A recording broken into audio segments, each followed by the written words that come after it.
సింహరాశి అనగానే రాజులకు అధిపతి అయినటువంటి వాడు కాబట్టి సింహం అనగానే ఒక విధమైనటువంటి ఆలోచన ధోరణితో ఉంటారు.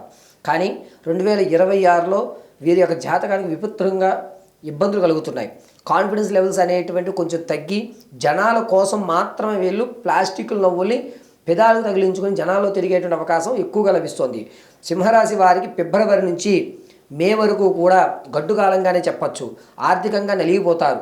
ఇక్కడి నుంచి అక్కడ తెచ్చి అక్కడి నుంచి ఇక్కడ తెచ్చి పరువు పోతుంది అని చెప్పి అధిక వడ్డీలకు డబ్బులు తెచ్చి తిప్పుతారే తప్ప వాస్తవానికి వాళ్ళ దగ్గర డొల్లగా ఉంటారు.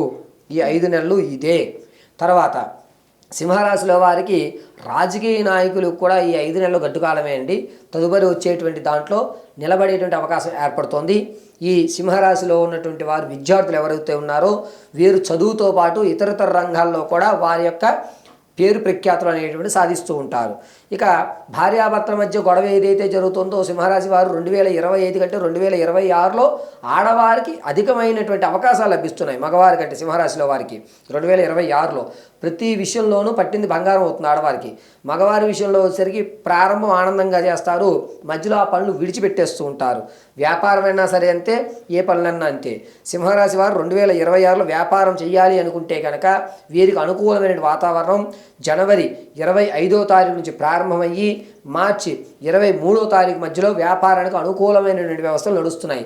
వీరిని ఒకరు మోసం చేయరు, వీరు ఒకరి చేతలో మోసపోరు, వీళ్ళు మోసం చేసేటువంటి అవకాశం కూడా ఎవరికి లభించదు. ఇది చాలా పాజిటివ్ ఉన్నటువంటి సమయం. ఈ సమయాల్లో వీరు చేయవలసినటువంటి వ్యాపారం నర్సరీ పనిచేస్తుంది, మెడికల్స్ పనిచేస్తాయి, అదేవిధంగా బ్యూటీ ప్రోడక్ట్స్ పనిచేస్తాయి, సెల్ ఫోన్కి సంబంధించినటువంటి పనిచేస్తాయి. ఈ 4 రంగాలు సింహరాశి